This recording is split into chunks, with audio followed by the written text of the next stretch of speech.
Pumanaw ka, Jesus. Subalit ang bukal ng buhay ay bumalong para sa mga kaluluwa at sa karagatan ng awa ay bumugso para sa sanlibutan. O bukal ng buhay, walang hanggang awa ng Diyos. Yakapin mo ang sangkatauhan at ibuhos mong ganap ang iyong sarili para sa aming lahat. O banal na dugo at tubig na dumaloy mula sa puso ni Jesus bilang bukal ng awa para sa aming lahat. Ako ay nananalig sa iyo, banal na Diyos, banal na puspos ng kapangyarihan, banal na walang hanggan. Maawa po kayo sa amin at sa buong mundo. Banal na Diyos, banal na puspos ng kapangyarihan, banal na walang hanggan. Maawa po kayo sa amin at sa buong mundo. Banal na Diyos, banal na puspos ng kapangyarihan, banal na walang hanggan. Maawa po kayo sa amin at sa buong mundo. Amen. O Jesus, Hari ng awa, kami ay nananalig sa iyo.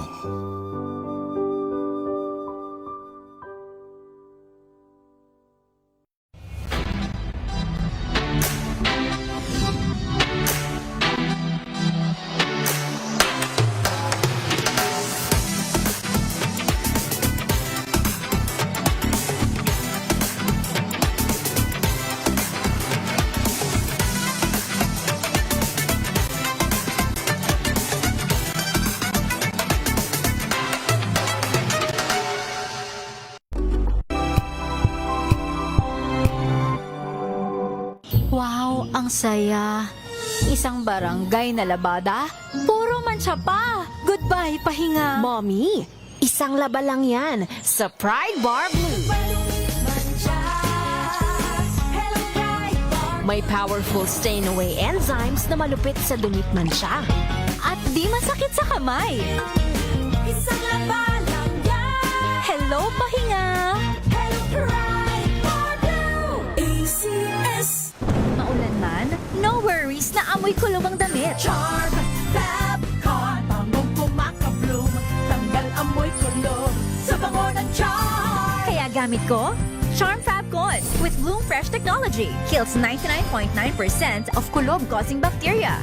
May aroma burst pa of thousands of flowers and berries. Ang sampay sa loob, no amoy kulob. Bangong kumaka-bloom sa charm. Charm Fab Con. ACS. Tanggaling-galing mo. Smart dishwashing paste ko. Pritong ulam na masebo. Plano ng kaldero. Tanggaling for everyday. Ganyan pag smart ang dishwashing paste. May double tanggaling formula. Tanggal ang sebo, tanggal ang bakterya. Bahid para walang bahid. Linis fantastic sa metal at plastic. Number 1 ko to.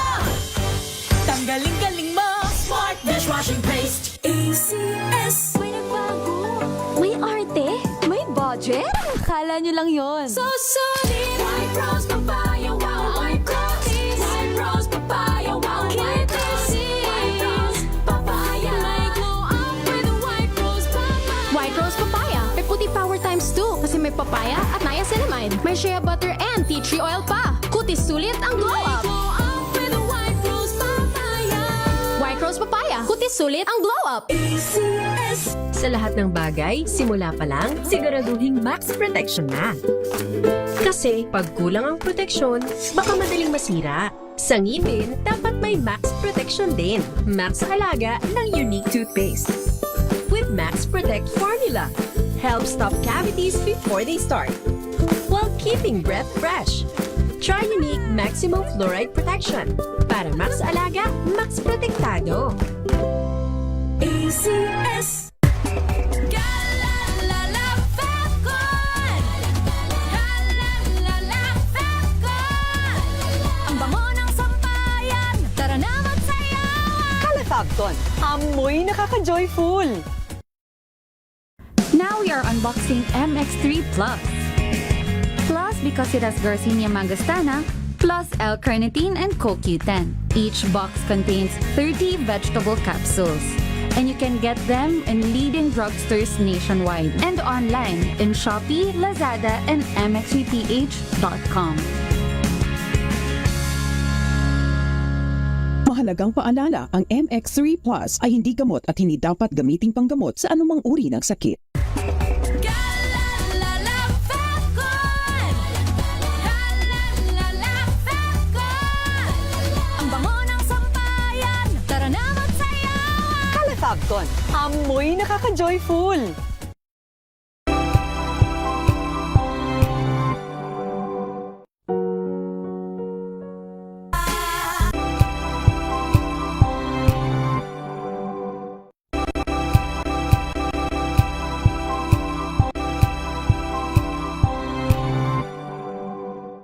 Maagang balitaan, maagang usapan sa mga issue at balita. Kasama si Kuya Angelo Palmones sa Magandang Umaga Pilipinas. Mula Lunes hanggang Biyernes. Better news. Una sa Pilipinas, una sa Pilipinas. NBS, Trending and Bara Show. Nakahandang sa ating balitan mga kaibigan sa Rapido Hataw. Public Service Hour. Siyempre pa, una sa Pilipinas. Una Ayan ang kabuhanan din palatuntunan ng break time. Sabay nyo na po ang mga balita at talakayan sa Balansyado. Maraming Mga balitang gigising sa inyong umaga. Mga balitang kailangan mong malaman. Mapapakinggan sa ACS Balita sa 2x2. Kasama sina Anthony Taberna at Jerry Baha. Lunes hanggang Biyernes.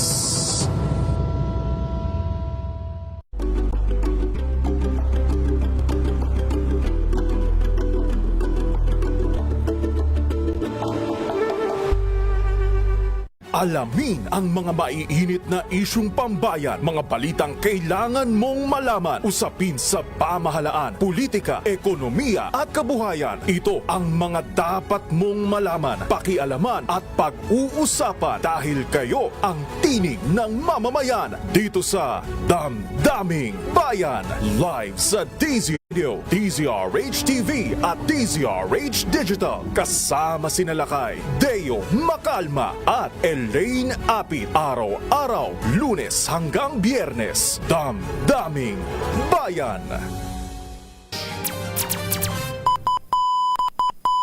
Pilipinas ang oras, 9 na minuto makalipas ang 3:00 ng hapon.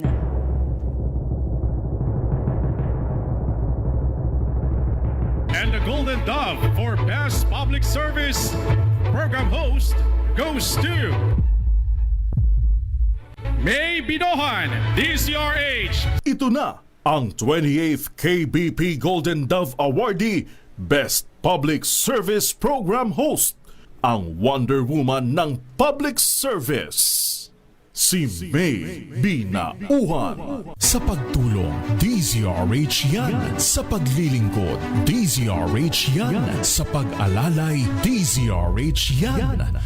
Nasa dugo na, nasa pagkatao na ang serbisyo sa bawat Pilipino. Ito ang pangakong hindi na magbabago sa pagtakbo ng panahon.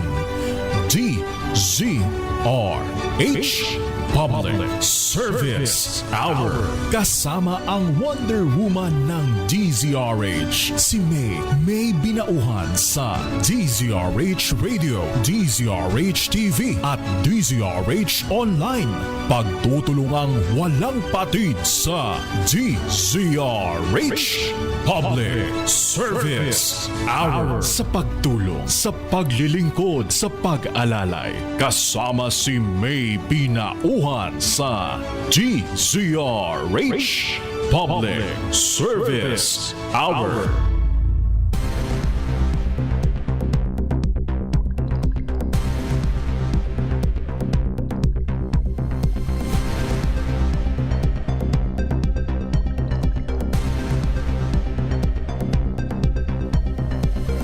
Magandang hapon Luzon, Visayas at Mindanao. Good afternoon Pilipinas. Ngayon po ay araw ng Martes, June 16, 2026. Sa pangalan pa rin po ng ating Wonder Woman, Miss May Binauhan, Samahan niyo po kami hanggang alas 4 ng hapon dito po sa DZRH Public Service Hour. Ito po si Vina Pearl Hesoro. At ako naman po si Jackie Resho. Para sa DZRH, una sa Pilipinas, una sa Pilipino. Magandang hapon, partner. Good afternoon, partner. Napakainit na araw, napakainit Oo, na nga hapon. eh. Ba kanina nga ay lumabas tayo, sobrang tirik ang araw. Walang ulap. Wala masyadong ulap. Ulap. Eh, ano? Pero kahapon, medyo malamig-lamig naman. So, sa ine-expect ko na medyo ngayong araw sana ganun pa rin. Pero hindi. Ang init. Init, di ba? Yan nga, mamaya ay makikibalita tayo sa DOST Pag-asa. Dahil nga bukod sa binabanggit nilang merong 13 na tropical cyclones ang pwedeng pumasok sa atin. Kahit na nga merong El Nino, partner, di ba? At syempre naglabas din sila ng listahan nitong 47 na lugar na tatamaan ng dry condition. Which is medyo contradicting dahil di ba tag-ulan na. Tag-ulan. So ngayon, nagkakaroon pa rin tayo ng dry condition at meron El Nino. El Nino. Mamaya ay makikibalita tayo sa DOST Pag-asa, partner. At hindi ko alam kung andyan na ba, ready na ba ang ating DOST Pag-asa? Ayan. Maya-maya ay makikibalita tayo sa DOST Pag-asa, pero ito nga binambagit nila na 9 hanggang 13 na bagyo ang inaasahang papasok sa bansa ngayong taon. Sa harap po yan ng banta ng El Nino phenomenon. Ito po ang sinabi ng DOST Pag-asa o ng Climate Monitoring and Prediction Section Chief na si Ma'am Annalisa Solis. Ayon sa eksperto, may mga pagkakataon na malalakas ang bagyo kahit sa panahon ng El Nino. Bukod po sa tropical storm na Ondoy, may El Nino din nang pumasok sa bansa ang bagyo nga Pepeng, Uwan at Milenyo. Batay sa pagtayaho ng Pag-asa, ang 2 hanggang 4 na tropical cyclones ay inaasahang papasok sa Hulyo at Agosto, 2 hanggang 3 naman sa September at tig-isa o 2 sa October at November. Diba nakakatakot yan, partner? Konting explanation lang ho sa ating mga nakikinig at nanonood. Itong El Nino kasi ito yung pag-init nitong surface temperature ng tropical Pacific Ocean. Dito nga ho tayo, apektado tayo dito. So kapag uminit po kasi yung temperatura ng ating karagatan, posible na magkaroon niya ng yung tinatawag na, ayun nga, yun yung nagkukos kumbaga ng bagyo o kung alamin natin sa ating mga eksperto, baka nagkamali ako. Yan. Pero yun yung pagkakaintindi ko na dahil nga dito sa El Nino, hindi talaga maiiwasan yung mga bagyo at mga tropical cyclones. At dahil dyan, partner, nasa kabilang linan niya na natin na si Mama Charmaine Varilla mula po sa DOST Pag-asa. Ma'am Charmaine, ito po binanggit po ng Pag-asa na inaasahan na natin na merong 9 hanggang 13 na sama ng panahon na posibleng pumasok sa ating bansa ngayong taon. At syempre po naglabas din po kayo nitong listahan, 47 na lugar na tatamaan ng dry condition. Magandang hapon po, Ma'am Charmaine. Yes po, magandang hapon din po sa inyo. Tama po kayo, no? Sa epekto nga po ng El Nino natin, meron tayong ine-expect na dry condition up until drought condition dito nga sa malaking bahagi ng Luzon. At ine-expect natin po yan, especially pagsapit po ng bandang last quarter ng taon hanggang first quarter ng next year. And then for the meantime, sa kasalukuyan, easterlies pa rin na siya nakaka-apekto ngayon sa may silangang bahagi ng Visayas at Mindanao at magdudulot ngayon ng mga pulupulong mga pag-ulan, pagkidlat at pagkulog dito sa may Eastern Visayas, Sinagat Islands, Surigao del Norte, Surigao del Sur at Davao Oriental. Samantala sa Metro Manila at nalalabing bahagi ng ating bansa ay localized thunderstorm naman na siyang iiran ngayong araw. Mama Charmaine, ma'am, baka po pwede nating mabanggit ito po, ma'am, na ilan lang, kahit ilan lang po dito sa 47 na lugar po natatamaan ng dry condition.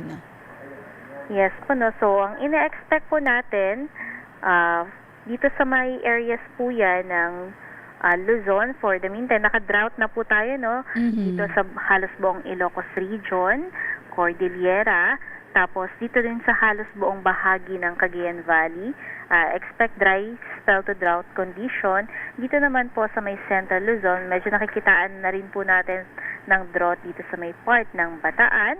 and Mindoro provinces, tapos dito rin po sa most parts ng Calabarzon. Tapos dito naman po sa may parts ng Bicol region, sa may Camarines Norte, and dito sa may Legazpi, tapos Masbate. Tapos sa western section naman po ng Visayas, may ina-expect din po tayo dyan na dry spell up until drought condition. And sa Palawan, sa Mindanao po ay wala pa po masyado, pero ina-expect po natin na mas dami po yung areas dyan sa mga susunod pa na quarter. Ayun. At Ma'am Charmaine, nabago po ba ang inyong track dahil po kahapon binabanggit po ng Pag-asa na possible by Saturday may papasok ng sama ng panahon, LPA, sa ating Philippine Area of Responsibility? Sa ngayon po, ganun pa rin, andyan pa rin yung posibilidad ng pagpasok ng isang low pressure area o bagyo sa loob ng ating PAR by weekend. And so far, sa nakikita po natin, ay mababa naman yung tsansa nito na maglandfall sa alinmang bahagi ng ating bansa. Ayun. Yun ang kahit papano ay good news. Pero mama, tuloy-tuloy pa rin po magpapaulan hanggang this week or ngayong week po ay maulan pa rin. May mga lugar pa rin makakaranas ng mga pag-ulan.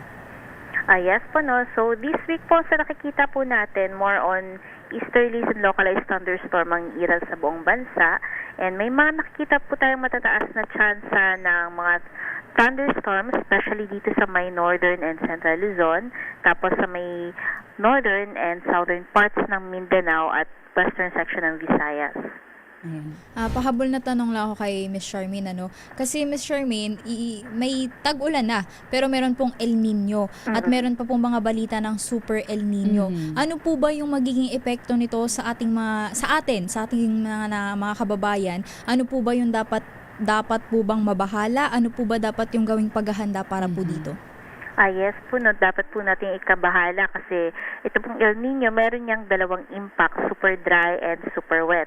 Super wet in terms na pagsapit po ng itong ang habagat na ngayon, especially kapag magpipeak po ito ng bandang June, July, August or third quarter ngayong taon, expect po natin na meron tayong above normal rainfall conditions, especially sa may western section ng bansa po natin. And then, pagtapos naman ng habagat season, mag-worry na naman po tayo ulit sa drought, especially nga sa mga mentioned areas po natin kanina.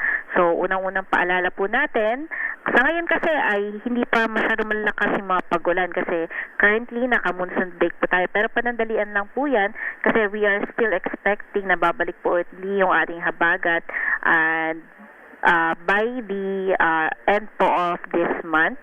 Pero mag-i-start na po siya as early as next week dito sa may part ng Mindanao na due to the possibility ng paghila nito or pag-trigger nung papasok nitong binabantayan po natin na bagyo. So, unang-una po sa paghahanda po sa mga pag-ulan ay ugaliin po natin yung paglilinis ng ating kapaligiran para maiwasan po yung dengue, and yun din po yung mga laging paalala po natin, magdala po ng payong kasi kahit naka-monsoon break po tayo, madalas yung ating mga localized thunderstorm. And doon naman po sa paghahanda para doon sa posibleng drought condition. So, tingnan na po natin yung mga posibilidad na or kung saan mga areas na pwede nating imbaka ng mga tubig. So, yun po. Ma'am Charmaine, pahabol lang pong tanong. Tama po ba, ma'am? Next week, kumbaga parang aasahan na natin na maulan pa rin. Next week po, nakikita po natin ay dahil nga pasok yung itong nakikita nating bagyo sa labas po ng ating PAR, most likely yung southwest mag-uumpisa na dito sa may Mindanao. Pero for the rest of our country, more on localized and easterlies, localized thunderstorm and easterlies po yung iiral. Though, kahit po ganun po yung ating weather system, expect po natin na mas madalas yung mga thunderstorm. Kaya mas madalas din po yung mga mararanasan natin mga pag-ulan, especially sa hapon hanggang sa gabi. Maraming salamat po, Ma'am Charmaine Varilla. Yes po, maraming salamat. Ang nakausap po natin ay mula po sa DOST Pag-asa, si Mama Charmaine Varilla. Ayun, mag-ingat-ingat po tayo at maghanda tayo dahil itong ang El Nino magdudulot din nga ng mga mas malala kumbaga na bagyo At ito nga, pagkatapos nitong mga pag-ulan, yung tagtuyot naman o yung drought. Yan naman ang aabangan natin. Yan na naman ang kailangan nating paghandaan, partner. Mamaya ibabanggitin natin, partner, itong 47 na lugar na tatamaan ng dry condition. Pero bago yan, partner, pasok muna tayo ng mga balita. Dahil mga armas ni na Vice President Sara Duterte at Attorney Maneses Carpio wala sa kanilang SALN. Ang buong detalye sa report ni RH12 Milky Rigonana. Miss Milky? Na 50 matataas na uri ng armas ang hindi deklarado sa SALN o Statement of Assets, Liabilities and Net Worth na mag-asawang Vice President Sara Duterte at Attorney Manasseh Carpio. Ito ang kinumpirmahan ni House Prosecutor Terry Ridon kung saan ang bagong ebidensya ay kanilang isasama sa impeachment trial ng Vice Presidente. Ang kay Ridon, ang firearms ay kinabibilangan ng rifles, revolvers, pistols at shotguns.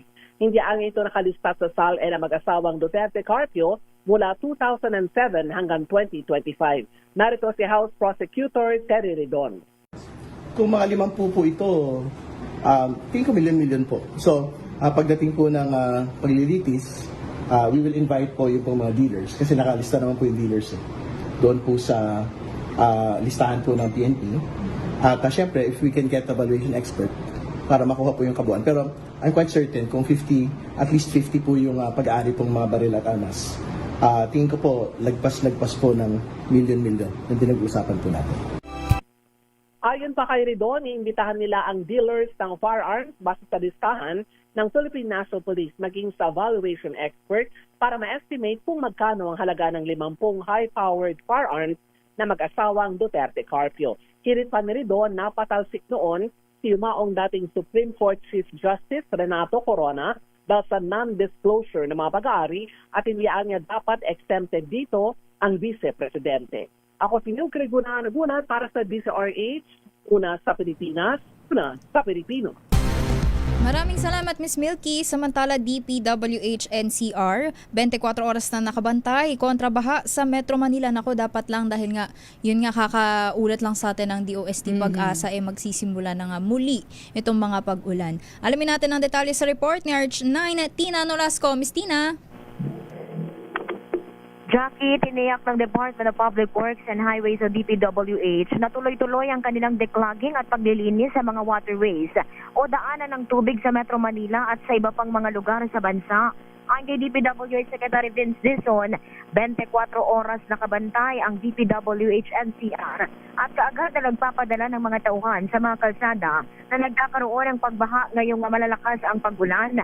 Dahil anya ito, kaya kahit malalakas na pag-ulan sa Metro Manila ang naranasan sa mga nakalipas na araw, naramdaman ang pagiging epektibo ng mga drainage system na inayos ng ahensya.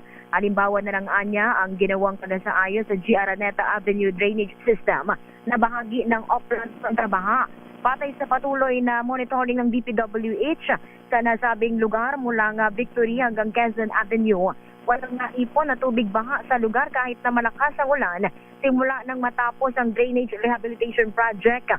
Mabilis ding naagapan na anya ang naranasang baha sa northbound tapat ng Sentries matapos ma-deploy ang mga tauhan ng DPWH at alisin ang mga bumarang basura sa inlet ng drainage ay mabilis na humupa ang tubig baha.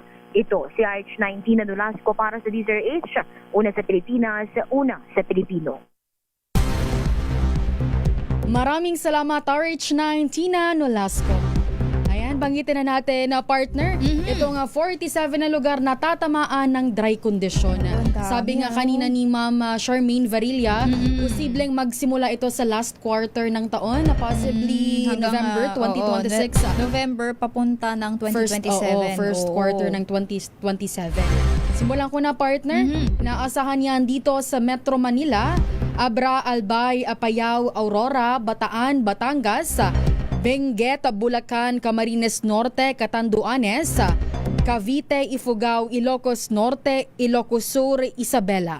At meron din sa Kalinga, La Union, Laguna, Marinduque, Masbate, Mountain Province, Nueva Ecija, Nueva Vizcaya, Occidental Mindoro, Oriental Mindoro, Palawan, Pampanga, Pangasinan, Quezon Province, Quirino at Rizal. Meron din sa Romblon, Sorsogon, Tarlac, Zambales, Aklan, Antique, Biliran, Eastern Samar, Guimaras, Iloilo, Northern Samar, Southern Leyte, Dinagat Islands at sa Surigao del Norte. Ang dami. Ang dami, di ba? 47. Oo. Kaya paalala natin sa ating mga kababayan, syempre parati pa rin mag-ingat. Bukod nga sa ulan, itong paghahandaan din natin ay ang dry condition, di ba? So ngayong tag-ulan, ipinaghahanda natin yung mga tag-ulan na yung pagbaha. So mag-iingat po tayo yung mga drainages, ilinisin po natin para i-kontrabaha at maglinis din po tayo para hindi tayo o tamaan ng dengue o yung sa mga although, kahit yung malilinis na tubig, minsan pinamamahayan na rin ng mga kiti-kiti. Yan, kaya kailangan gawin na partner, wag tayong mag-stock ng tubig, di ba? As much as possible, panatilihin nating malinis ang ating kapaligiran.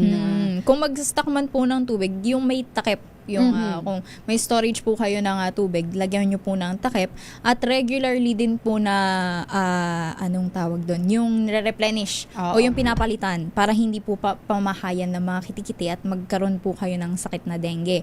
Dito naman, pagdating naman ho ng mga last quarter ng ating taon, 2026, paghahandaan naman po yung dry condition. So, yun naman, kailangan mag-imbak. Kailangan natin ng tubig na dito, partner. Kailangan diba? mag-imbak ng tubig. So, yun ang isa sa mga kailangan nating paghandaan ngayong taon. At siguro dapat rin na hindi ko maalala kung kasama ito sa mga pag-uusapan sa special session dahil ito ay bahagi na rin ng climate change.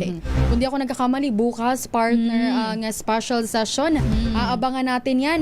At bukod sa abangan ng ating mga kababayan ngayong araw, itong ongoing pa rin na feeding mission ng ating DZRH Operation Tulong dyan po sa Mindanao. Dahil ngayon ay ika-4 na araw na ng Operation Tulong Palugaw Feeding Mission. Umaarangkada po dyan sa Cotabato City para pa rin sa patuloy na pag-abot sa mga kababayan nating naapektuhan ng lindol. Kasama po ang Aboitiz Power at Davao Light. Mamaya-maya po yan, makakausap natin, makakahuntahan natin si Aiza Gabriel ng DZRH Operation Tulong. Pansamantala po, tayo po muna maghanap buhay. Pilipinas ang oras, 3:28 ng hapon. Ang oras na yan ay hatid. Hello, Washi! Laundry day na naman! Yay! Anong meron? Mancha ng chocolate, putik, may libag pa! Kaya natin yan! With Pride Washing Machine Detergent, may triple stain-away formula.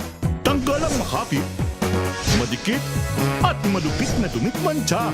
Kaya easy-easy ang labada. Mula noon hanggang ngayon! All you need is pride. All you need is pride. ACS. Here are top 3 reasons why you should get your hands on MX3 capsule. 1. It has alpha, beta, and gamma mangosteen. 2. It's cholesterol and fat-free. 3. MX3 is proudly Pinoy made and has garnered multiple international awards. So what are you waiting for? Dito ako sa tested and proven ko na. MX3, dito ako bilib. Mahalagang paalala, ang MX3 capsule ay hindi gamot at hindi dapat gamiting panggamot sa anumang uri ng sakit.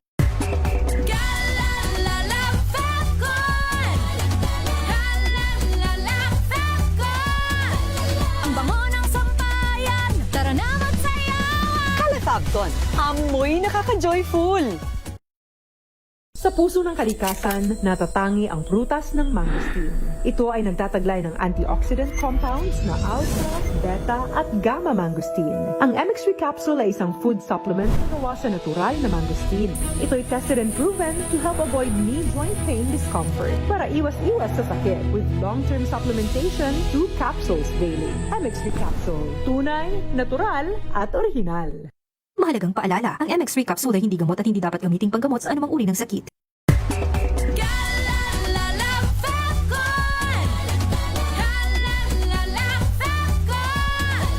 Ang bango ng sampayan. Tara na magsayawan. Calefacton, amoy nakaka-joyful.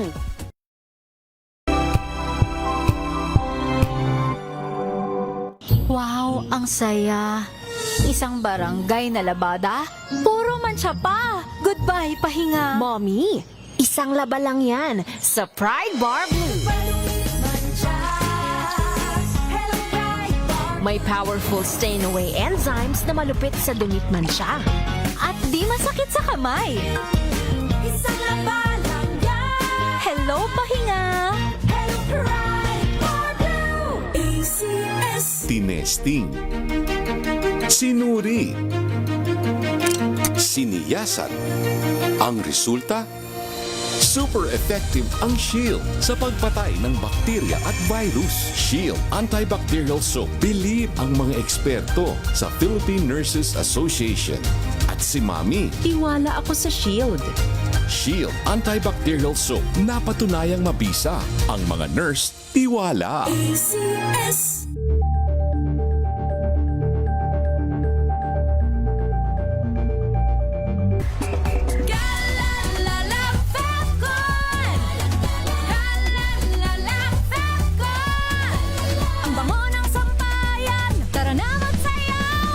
Calefabcon, amoy nakaka-joyful.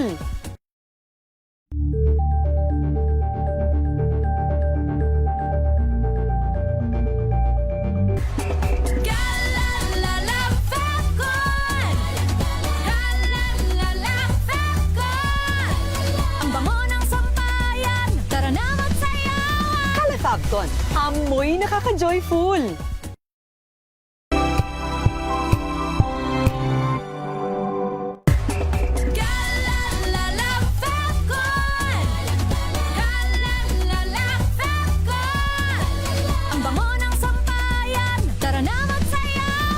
Calefabcon, amoy nakaka-joyful.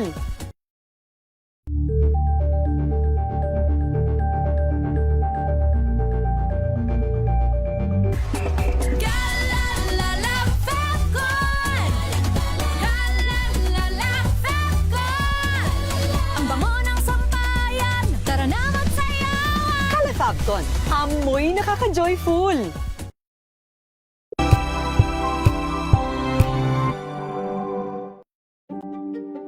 Buklatin ang mga pahina. Pakinggan ang boses ng lipunan. Tunghayan ang mga issue mula sa ibang katayuan. Nakakalungkot kasi deserve ba namin ng ganito? Na hindi nila alam kung ano talaga yung kanilang mga karapatan. Yung gobyerno, tinulungan nila yung kanilang magsasaka. Pinapatahimik tayong lahat using various laws. Through education, kayang-kaya nating baguhin yung ganitong klaseng pag-iisip. Isang kwento, iba't ibang anggulo. Dito, sa Point of View.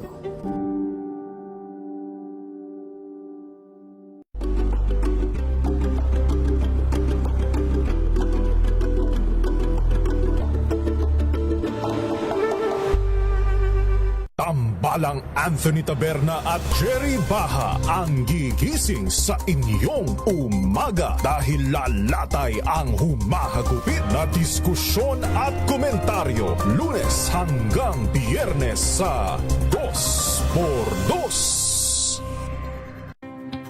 Samahan niyo po ako hanggang 7:30 ng gabi. DZRH Usapang Liga. Magandang gabi Pilipinas, Metro and Mega Manila, Nas Extension sa DZRH at RHT. Naray si Bayan. At Kisses Hubson. Para sa DZRH, una sa Pilipinas. Una sa Pilipino. Ito ay bunsod ng naitalang 17 individual na ang kanilang naaresto. Metro Manila Development Authority o MMDA ang No Contact Apprehension Policy o NCAP sa Metro Manila. Sa ang ilang mga dokumento ay peke. Hindi rin legal ang employment na ipinangako sa kanila. Sa mata ng batas, mananagot ang sangkot at may sala. Dahil sa bawat paglabag, may karampatang parusa. Alamin ang mga pananagutan sa likod ng mga bawal. Dito sa Hoy! Bawal Yan! Tuwing Sabado, alas 11:30 ng umaga. Dito lang sa DZRH TV.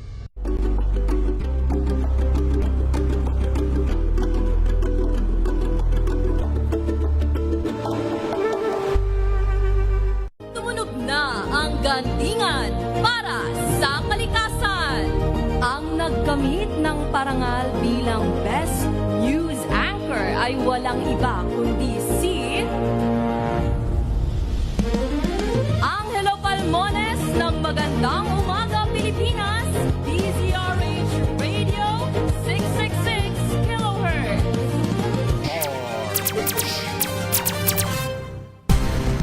sa pagtulong, sa paglilingkod, sa pag-alalay. Kasama si May Binauhan sa DZRH Public Service Hour. Sa pagtulong. 3:36 na po ng hapon. Sa punto pong ito, pumunta na tayo sa Mindanao. Dakuha na natin partner ang Mindanao. Dahil nga binabanggit natin kanina, ika-4 na araw ng Operation Tulong Palugaw Feeding Mission. Kaninang umaga nagtungo ang DZRH Operation Tulong dyan po sa Barangay Kalanganan 2. At 2 lugar po ang kanilang napuntahan para sa ating Palugaw Feeding Mission. Nakailang kaya sila dyan? Nakailang kaldero. Oo, nakailang kaldero. Taob yan for sure. Yes. Kabilang dyan na partner ang covered court ng Kalanganan 2 at Buaya Elementary School. Ngayong hapon naman partner, alamin natin kung nasaan sila ngayon. Saan nagtungo ang DZRH Operation Tulong. Kasama pa rin ang Aboitiz Power at Davao Light. Nasa kabilang linya na natin si Aiza Gabriel. Magandang hapon, Aiza! Kasama Wina, kasama Jackie, kasabay ng init ng panahon dito sa Cotabato City, ay ganoon din kainit ang pagtanggap ng mga kababayan natin sa pagpapatuloy ng ating ika-4 na araw ng ating Palugaw Mission. Kasama pa rin ang Aboitiz Power at Davao Light para sa mga kababayan natin na naapektuhan ng lindol sa malaking bahagi ng Mindanao. Maaga pa lang ay agad nang lumarga yung ating team para isagawa ang ating feeding mission sa unang barangay na tinarget natin, ang Barangay Kalanganan 2. Pagdating natin sa area kasama Jackie at Wina, ay agad na bumungad sa atin yung dami ng tao sa kanilang barangay covered court. Halong saya at lungkot ang naramdaman natin kanina habang isinasagawa yung ating palugaw dahil bagamat nakakatuwa na makita yung saya sa mukha ng mga kababayan natin dahil sa dala natin para sa kanila na palugaw, syempre, ay nakakalungkot marinig kung paano sa ngayon ay iniisip nila kung paano muling makakabangon matapos gumuho kasabay ng kanilang mga tahanan ang kanilang pag-asa dulot ng lindol. Kanina kasama Jackie at Wina, habang nagpapalugaw tayo, habang nag-aabot tayo ng mga kapalugaw, itlog, siyempre laging partner yan, at tubig, pakikipagkwentuhan natin.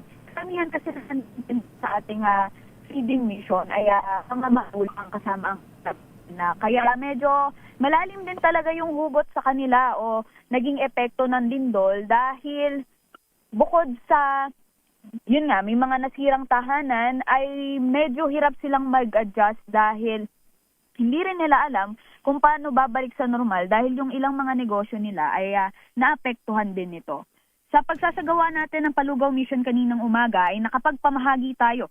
Higit kumulang 300 mga kababayan natin, kabilang na yung mga magulang ng mga batang papasok sa eskwela, gayon din yung mga guro na patuloy pa rin ang pagtuturo para kahit papaano ay mabaling sa iba yung atensyon ng mga bata matapos yung trahedya. At Miss Wina, Miss Jackie, nakapagpahamahagi din tayo sa barangay covered court ng Balanganan ng 4 na Aboitiz bucket filter natin, water filter, kung saan i-distribute ito kanina ng kanilang kapitan sa mga teachers ng mga daycare center doon dahil ayon na rin sa mga sa namumuno ng daycare center sa Barangay Kalanganan 2 na si Ma'am Umbay Malilno ay malaking bagay sa kanila yung water bucket filtration na ibinigay ng Aboitiz Power dahil ito yung primary ang kailangan ngayon ng mga bata dahil pahirapan din hanggang sa kasalukuyan yung malinis na tubig sa kanilang lugar, Miss Wina at Miss Jackie. Matapos naman ito, ay nagtungo agad tayo. Matapos sa covered court ng Barangay Kalanganan 2, ay agad tayong nagtungo sa ikalawa nating estasyon, ang Buaya Elementary School, kung saan na-tempuhan natin, na-recess din ng mga estudyante. Dahil back to school na ulit sila, Aiza, no? Yes, Miss Wina, no? Yun nga yung maganda kasi matapos yung lindol dun sa area nila, kahit papaano makikita mo talaga parang normal at wala ring nangyari doon sa kanilang lugar. Yung mga bata kanina, sobrang energetic at very welcoming yung naging pagsalubong ng Pero Isa, nila sa tanong ko lang yung doon naman sa Buaya-Buaya Elementary School, kamusta yung building? Hindi ba sila na lubhang naapektuhan nung malakas na lindol? Ano yung, saan sila ngayon? Doon, ligtas ba yung paaralan, yung classrooms? Bumalik sila doon? May mga buildings, kanina nakausap natin yung kanilang guro, principal, si Principal Algina Diallo. At ayon sa kanya, mayroong 2 building, community building, kung saan 4 na classroom yung nandoon. So, sa isang building, 2 classroom yung magkatabi, oo. Magkatabi doon sa building na iyon. At yun, yung 4 na classroom na yun ay gumuho. Dulot ng lindol.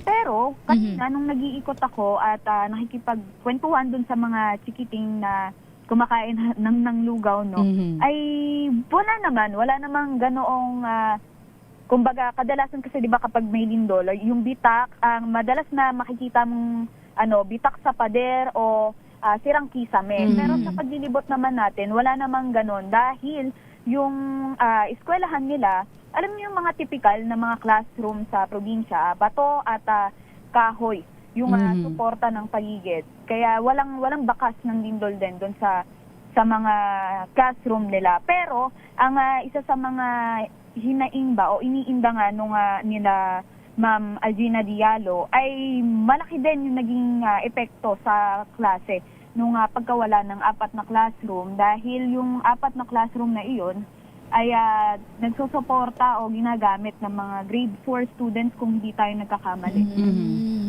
Grade 4 students at sa ngayon, parang shifting na ngayon yung nangyayari doon sa klase nila para kahit papaano ay hindi maantala yung klase ng mga bata. May impormasyon ka ba, Isa, kung ilan yung kabuang mga bata dyan sa Buaya-Buaya Elementary School? Sa Buaya-Buaya Elementary School, nasa 446 yung mga estudyante, 446. At meron silang 14 teachers doon sa kanilang eskwelahan, Miss Jackie. At kung iisipin mo, medyo malaki yung bilang ng mga estudyante. Kaya malaki din yung adjustment na ginagawa ng mga teachers, syempre, para maipagpatuloy yung operasyon ng pag-aaral ng mga bata matapos ngayon lindol. At kanina, nung umiikot nga tayo, nakita ko yung mga teachers, nag-play sila ng mga video na mga pangbata. Hindi natin direktang naitanong kanina, pero parang isa yun sa mga paraan sa tawag dito, intervention na ginagawa ng parang pang-debriefing sa mga bata. Yun nga, isang itatanong ko sana kung ano ang ginagawa ng ating paaralan dyan or ng LGU para sa mga estudyante natin na naapektuhan nga nitong lindol. Yung naranasan mismo yung lindol, iba rin kasi yung magiging epekto nun sa mga bata. Nakakatrauma yun. Lalong-lalo na nung first day of school yun nangyari. First day of school. Oo. So, kamusta ba? Ano yung naging mga hakbang ng ating mga opisyal dyan sa may Buaya-Buaya Elementary School? Yan yung isa sa mga nakita natin na intervention, bukod sa bukod sa mga pinanonood nila ng mga materials doon sa mga bata, ay kanina yung paraan din ng approach kung paano magturo yung mga teacher ay talagang magaang. Alam mo yung iba yung comfort na ibinibigay sa mga estudyante. Bagay na malaking tulong, syempre. Dahil, yun nga, hindi rin biro yung pinagdaanan ng mga mag-aaral. At kanina, habang kumukuha tayo ng mga larawan, ay may mga bata na lumalapit at nagsasabi, baka pwede silang picturean. At doon tayo tumutugon agad, kinukuhanan natin sila ng litrato at yung ngiti nila, alam niyo yun, priceless habang hawak yung lugaw natin. At maiba ko, Iza, ano nga banggit ng ating mga estudyante sa ating lugaw? Siyempre, ang sarap-sarap ng lugaw ng DZRH Operation Tulong. Yes, Miss Mina, nako, tuwang-tuwa yung mga estudyante at may mga nagra-round 2 pa. Ayun, parang kami lang dito. Bumabalik. Yes, nagra-round 2 pa. At yung iba, nagtatabi din ng mga ekstrang itlog para sa kanilang lugaw. Para daw pagkatapos ng recess, syempre may lunch break, may makain pa raw sila na pang lunch break nila Okay. sa klase na iyon. Sige, Aiza, baka may mga gusto kayong pasalamatan? Ayun, Miss Wina, Miss Jackie, no? Pagkatapos ng buhaya-buhaya natin, katatapos lang din ang operation natin sa isa pang barangay. Yung huling barangay natin ngayong araw, ang RH10 o Rosary Heights 10, no? Kung saan doon nakapagpamahagi din tayo ng nakapagpamahagi din tayo ng mga Aboitiz water filter para doon sa kanilang barangay RH10B, isa sa mga lugar na pangunahin din naapektuhan ng lindol. At sa kasalukuyan, yun yung isa sa mga, sabi nga nung head nila, si Ma'am Suaw Plang, no, ay yung water filter na iyon ay malaking bagay para doon sa mga evacuees doon sa area nila dahil pahirapan din yung malinis na tubig. Kaya isa din yon sa mga pinagpapasalamat talaga natin, no, sa walang sawang suporta ng Aboitiz Power at syempre ng Davao Light dahil bukod sa palugaw na pamatid gutom sa mga kababayan nating naapektuhan ng lindol ay napakalaking bagay nung water filter na ibinibigay nila para may malinis na tubig na maiinom yung marami nating kababayan. Bagay na marami o malaking problema, no, dito pa rin sa bayan ng Cotabato. At ayun, Miss Wina, nais lang natin pasalamatan, no, yung mga tao na kasama natin mula simula ng ating dito sa ating palugaw feeding mission dito sa mga naapektuhan ng Mindanao. Syempre, kasama pa rin natin ang ating Wonder Woman, Miss Midi Nauhan. At si Sir John de Macutak, ang ating contact person na nag-aayos, nakikipag-coordinate sa ating mga napuntahang barangay ngayong araw. Si Sir Dodi Labrera, ang ating mga piloto, syempre si Kuya Ton, si Jovel at si Kuya Ditoy ng Love Radio Davao. At syempre, ang ating palugaw team sa pangunguna ng ating head chef, si Tita Orlita Dizon, si Kuya Miko Derilon, si Kuya Mulong Resede. Ayan, yung tatlo na yan, talagang walang tulugan. Sabi nga ni Kuya James, walang tulugan talaga para lang makapagluto at makapaghatid ng mainit na lugaw sa ating mga kababayan. Miss Jackie, Miss Wina, no, sa mga oras na ito ay binabagtas pa rin natin, no, ang bayan ng Cotabato. Pabalik naman doon sa ating base para maghanda ulit para sa ikalimang araw naman ng ating palugaw feeding mission dito pa rin sa Cotabato City. Ayun, maraming salamat, Aiza. Ito pa rin si Aiza Gabriel para sa DZRH, una sa Pilipinas, una sa Pilipino. Sa pagtulong, sa paglilingkod, sa pag-alalay, kasama si May Binauhan sa DZRH Public Service Hour. Maraming salamat, Aiza Gabriel. Sa atin naman pong pagbabalik, makakausap po natin ang barangay kagawad po dyan sa Rosario Heights 10 o ang tinatawag nilang RH10. Mamaya po yan, makakauntahan natin si Sir Brahim Usop, ang barangay kagawad po ng Rosary Heights 10 o RH10. Makikibalita tayo, makikikamusta tayo sa kanilang kalagayan. Kamusta nga sila matapos itong magnitude 7.8 na lindol? Tayo po muna yung maghanap buhay. Pilipinas ang oras sa 3:49 ng hapon.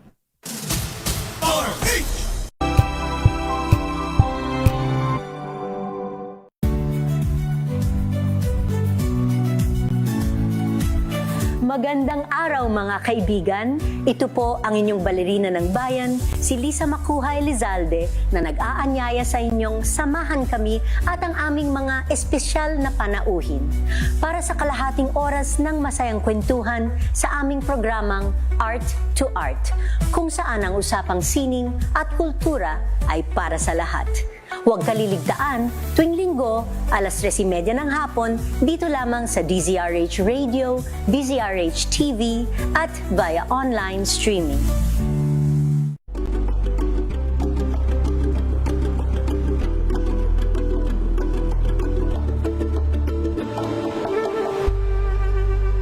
We've got you covered. From the hottest hits, exclusive interviews, Kilig to the Bones fan meet experience, and hataw performances of your favorite stars. Saturdays, 12 noon, dito lang sa DZRH TV.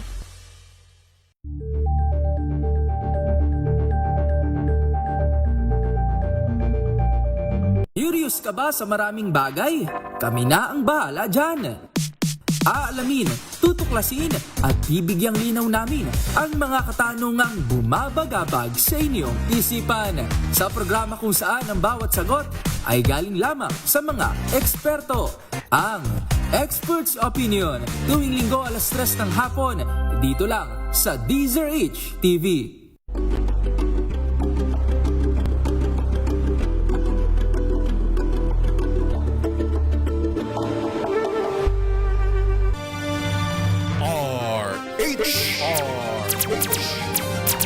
Sa pagtulong, sa paglilingkod, sa pag-alalay, kasama si May Binauhan sa DZRH Public Service Hour. 8 minuto na lang po bago mag-alas 4 ng hapon. Pero bago po sa ating makakausap ngayong hapon, batiin ko lang partner ng happy birthday kay Mama Rizalino o si Rizalino Rojas, ang Regional Director po ng Harley Owners Group Philippines o ang DZRH Operation Tulong Voltracom CSR. Nagsiselebrate siya ng kanyang birthday ngayong araw po ng June 16. Happy birthday! Ang pagbati po ay mula sa Voltracom Chairman Danny Detera. And happy birthday po. Tinatry natin ngayong i-contact ang barangay Kagawad ho ng Rosary Heights 10, si Sir Brahim Usop. Mamaya-maya makakausap natin Sakto siya. yung ano nila, no? RH10. RH10. Pero partner isa sa ilalim na naman daw sa yellow alert ngayong araw. Ang Visayas Grid, bunsod pa rin ang manipis na reserba ng kuryente sa rehiyon. Ayon po sa National Grid Corporation of the Philippines, iiral po ang alerto mula po 4:00 ng hapon. 7 minutes na lang po. Ipapatupad na po itong yellow alert. Hanggang 8:00 po ito mamayang gabi. Nabatid po na nasa 2,587 megawatts ang available capacity. Ngayon po yan sa Visayas, habang ang peak demand naman ay tinatayang papalo po sa 2,384 megawatts. Ayon po sa NGCP, pangunahing dahilan pa rin ng pagnipis ng supply ng kuryente ang hindi pagtakbo ng mga malalaking coal plants sa rehiyon, kasabay po ng mataas na demand sa kuryente.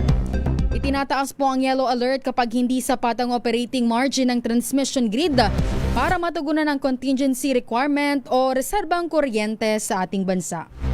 Yan yung medyo masaklap parang every year na lang may nababalitaan Oo tayo nga. na hindi gumagana o hindi umaandar yung mga planta dyan sa may Visayas. Sa Visayas Grid. Laging nagkakaroon ng yellow alert at minsan nagkakaroon pa ng red alert.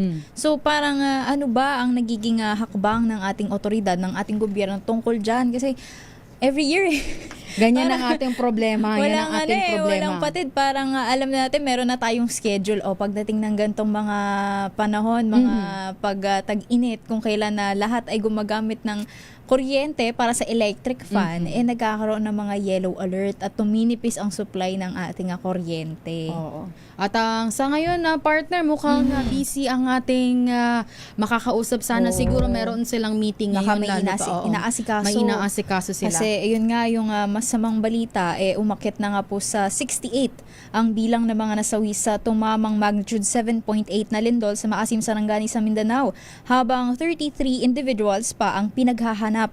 Batay sa pinakahuling ulat ng NDRRMC, naitala ang pinakamaraming patay sa Region 12, kung saan 33 ang nasawi sa Sarangani habang 24 naman sa South Cotabato. Sa Region 11, nakapagtala ng 10 patay ang Davao Occidental habang isa naman sa Davao del Sur. Ayon sa mga otoridad, umabot sa mahigit 338,000 na pamilya o katambas ng 1.38 million na individual ang naapektuhan ng malakas na pagyanig sa buong Mindanao. Samantala, pumalo naman sa 1,339 ang kabuuang bilang ng mga nasugatan at nagkasakit, bunsod pa rin ng naturang kalamidad.